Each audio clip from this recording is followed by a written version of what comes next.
Je suis le bon berger qui donne sa vie pour ses brebis. En ce temps-là, Jésus remarque l'autre rive, et une grande foule s'assembla autour de lui. Il était au bord de la mer. Arrive un des chefs de synagogue nommé Jaïr. Voyant Jésus, il tombe à ses pieds et le supplie instantanément. « Ma fille, encore si jeune, est à la dernière extrémité. Viens lui imposer les mains pour qu'elle soit sauvée et qu'elle vive. » Jésus partit avec lui, et la foule qui le suivait était si nombreuse qu'elle écrasait.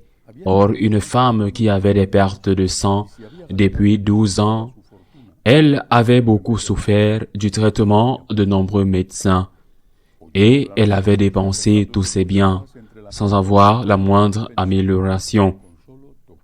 Au contraire, son état avait plutôt empiré. Cette femme donc, ayant appris ce qu'on disait de Jésus, vint par derrière dans la foule et toucha son vêtement.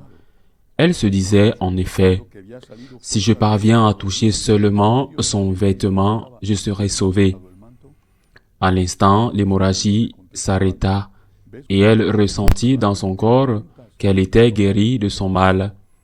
Aussitôt, Jésus se rendit compte qu'une force était sortie de lui. Il se retourna dans la foule et il demandait, « Qui a touché mes vêtements ?» Ses disciples lui répondirent, « Tu vois bien la foule qui t'écrase et tu demandes qui m'a touché. » Mais lui regardait tout autour pour voir celle qui avait fait cela. Alors la femme, saisie de crainte et toute tremblante, sachant ce qui lui était arrivé, vint se jeter à ses pieds et lui dit toute la vérité. Jésus lui dit alors, « Ma fille, ta foi t'a sauvée. Va en paix et sois guérie de ton mal. » Comme il parlait encore, les gens arrivent de la maison de Jaïr, le chef de synagogue, pour dire à celui-ci, « Ta fille vient de mourir. » À quoi bon déranger encore le maître? Jésus, supprenant ces mots, dit au chef de synagogue, « Ne crains pas, crois seulement. » Il ne laissa personne l'accompagner, sauf Pierre, Jacques et Jean, le frère de Jacques. Ils arrivent à la maison du chef de synagogue. Jésus voit l'agitation et des gens qui pleurent et poussent de grands cris.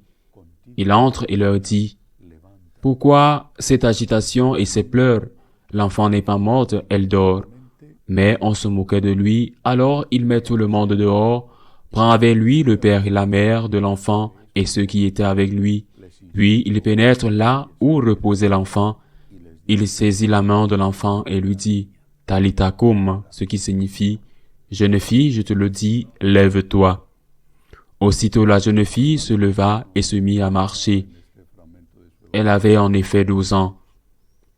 Ils furent frappés d'une grande stupeur, et Jésus leur ordonna fermement de ne le faire connaître à personne. Puis il leur dit de la faire manger. Acclamons la parole de Dieu. Dans ce passage de son évangile, saint Marc nous raconte 2 miracles. Le plus connu est peut-être le second, celui de la résurrection de la jeune fille du chef de la synagogue, Jaïr. Mais je veux commencer à méditer sur le premier parce qu'il me semble que c'est quelque chose qui se produit et que je crois qu'il se produira. Cette femme qui avait des écoulements de sang, des hémorragies et dont on ne connaissait pas la cause, n'était pas une personne malade qui est allée voir Jésus. C'était quelqu'un, comme le dit l'Évangile, qui souffrait d'un écoulement de sang depuis 12 ans. Elle avait beaucoup souffert de la part des médecins et avait dépensé toute sa fortune pour cela. Mais, au lieu de guérir, elle avait empiré. C'est un cas concret. Mais en même temps, c'est un exemple, un symbole. Cette femme avait une maladie, mais elle symbolise tous ceux qui recherchent le bonheur. Ils se sont mis entre les mains de nombreux médecins. Je ne parle pas des médecins physiques, de nombreux gourous, de nombreux qui leur ont promis le bonheur. Je te donnerai le bonheur avec des drogues. Je te donnerai le bonheur avec le succès personnel. Je te donnerai le bonheur avec le sexe. Je te donnerai le bonheur en épousant telle ou telle personne. Ou je te donnerai le bonheur avec la corruption.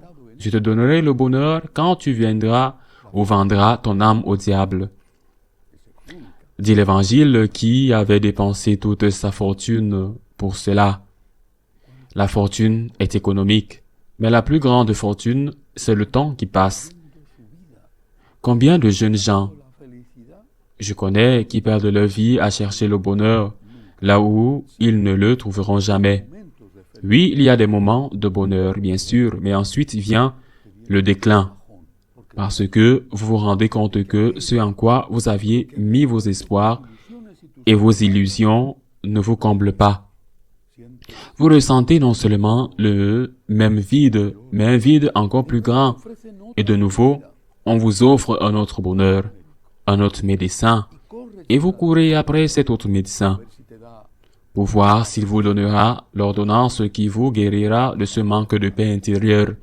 Et de nouveau, la même chose se produit, et la vie passe, et le temps passe, et vous vous êtes fait du mal, et vous avez fait du mal aux autres, et vous aimeriez revenir en arrière, rattraper le temps perdu.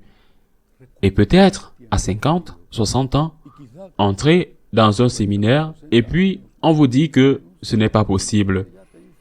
Et vous trouvez que votre vie n'a pas de sens, bien qu'être avec Dieu. Là, c'est possible, et il n'y a pas de limite de temps. Mais tant d'autres le peuvent encore. Pourquoi vous laisser tromper par ce que le monde offre?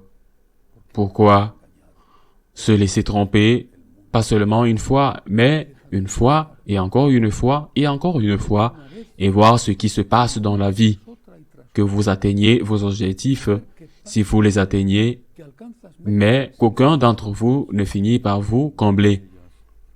Le Christ seul, et il suffit de toucher son manteau, il suffit de s'approcher de lui avec foi. Seul le Christ peut satisfaire votre besoin de bonheur. Saint Augustin disait, « Hier, tard, beauté si ancienne et si nouvelle, tard je t'ai trouvé. Tu étais en moi, et j'étais dehors. Et moi, aveugle, je te cherchais dans ces choses qui, sans toi, n'existeraient pas. Mais il a trouvé. Il s'est donné à lui complètement. Ne perdons plus de temps, ne perdons plus de temps. Et puis, il y a l'autre miracle, la résurrection de la jeune fille, de l'adolescente, la fille de Jaïr, une résurrection qui ne peut pas être attribuée à la suggestion. Elle était sous suggestion, mais pourquoi serait-elle sous suggestion si elle était morte? Une résurrection est une preuve très claire de la divinité de Jésus.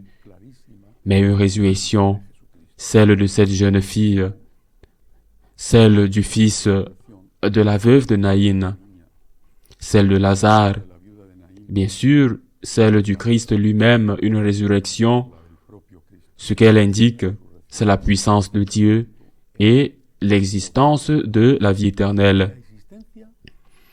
Il revient d'entre les morts parce que Jésus, Dieu, est le Seigneur de la vie.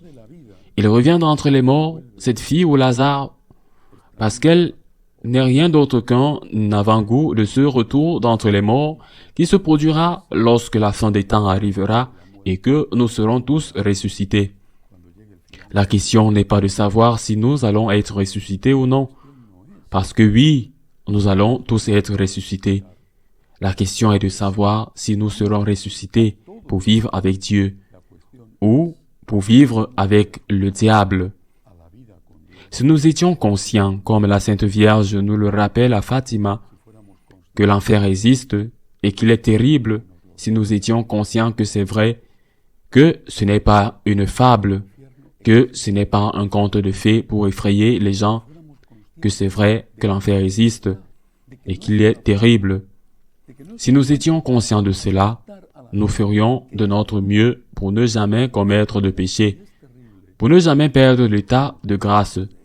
Si nous étions conscients de cela, nous ferions de notre mieux pour ne jamais commettre de péché, pour ne jamais perdre l'état de grâce.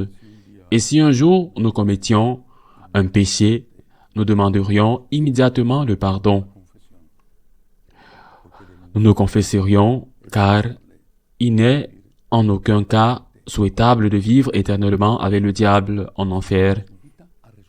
Le Seigneur nous invite à ressusciter, à retrouver la grâce. Il nous tend la main et il nous dit, comme cette petite fille, « Lève-toi ». Nous étions morts à cause du péché et lui, chaque fois qu'il nous pardonne, après que nous lui ayons humblement demandé pardon, il nous ressuscite, il nous redonne la vie. Ainsi soit-il.